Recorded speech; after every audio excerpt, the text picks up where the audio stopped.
Assalamualaikum warahmatullahi wabarakatuh. Perkenalkan, nama saya Sabrina Nur Fauzia, kelas G1, Prodi Akuntansi. Di sini saya akan mempresentasikan materi yang telah saya rangkum, yaitu Sistem Informasi Akuntansi. Pertama, ada akuntansi sebagai sistem informasi. Akuntansi adalah bahasa bisnis organisasi menggunakannya sebagai bahasa komunikasi saat berbisnis. Seperti saat terjadi pertukaran barang dengan sejumlah uang, dalam akuntansi dapat diistilahkan sebagai menjual atau membeli. Selanjutnya ada diagram sistem akuntansi. Yang pertama ada dokumen sumber. Dokumen sumber itu diambil dari sumber sistem akuntansi pembelian, penggajian, produksi, penjualan, juga kas. Setelah di dokumen sumber, lalu dicatat menjadi jurnal, lalu diposting ke dalam buku besar. Setelah itu diringkas menjadi neraca lajur, lalu menjadi laporan keuangan. Laporan keuangan juga bisa mendapatkan info dari info keuangan. Selanjutnya ada hubungan prosedur akuntansi dengan sistem operasi perusahaan. Di sini ada prosedur sistem akuntansi, juga prosedur sistem operasi atau prosedur sistem manajemen. Dalam hubungan ini, akuntansi dan manajemen selalu memberikan informasi, juga ketergantungan. Jadi saling melengkapi. Yang kedua, ada sistem informasi akuntansi dan organisasi perusahaan. Akuntansi sebagai suatu sistem informasi yang mengidentifikasi, mengumpulkan, memproses, dan mengkomunikasikan informasi ekonomi mengenai suatu entitas ke berbagai kelompok orang. Informasi merupakan suatu data yang diorganisasi yang dapat mendukung ketetapan pengambilan keputusan. Lalu ada sistem. Sistem merupakan sekumpulan sumber daya yang saling terkait untuk mencapai suatu tujuan atau benar.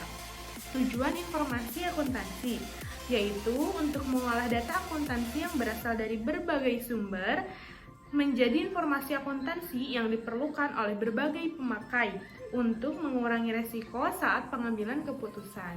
Selain itu, fungsi sistem informasi akuntansi yaitu ada 3. Yang pertama, mendukung aktivitas perusahaan sehari-hari. Yang kedua, mendukung proses pengambilan keputusan. Dan yang ketiga, membantu pengelola perusahaan dalam memenuhi tanggung jawabnya kepada pihak eksternal. Selanjutnya, ada peran sistem informasi akuntansi. Yang pertama, mengumpulkan dan memasukkan data ke dalam sistem informasi akuntansi. Yang kedua, mengelola data transaksi tersebut lalu menyimpan data untuk tujuan di masa mendatang. Yang keempat, memberi pemakai atau mengambil keputusan informasi yang mereka perlukan. Yang terakhir, mengontrol semua proses yang terjadi. Selanjutnya, ada informasi dan rangkaian pengambilan keputusan. Informasi, lalu ada proses pengambilan keputusan. Proses pengambilan keputusan tidak hanya 1, tetapi ada 3. Contohnya seperti proses pengambilan keputusan A, B, C. Lalu setelah itu diambil lagi keputusan. Setelah menjadi keputusan, menjadi informasi. Lalu dari ketiga data tersebut diambil pengambilan keputusan yang selanjutnya, lalu terjadilah keputusan. Selanjutnya ada kelompok informasi akuntansi. Yang pertama ada score keeping, yaitu informasi untuk di setiap bagian. Lalu ada attention direction, informasi untuk direksi atau direktur. Yang ketiga ada decision making, informasi untuk pengambilan keputusan. Yang terakhir ada sistem.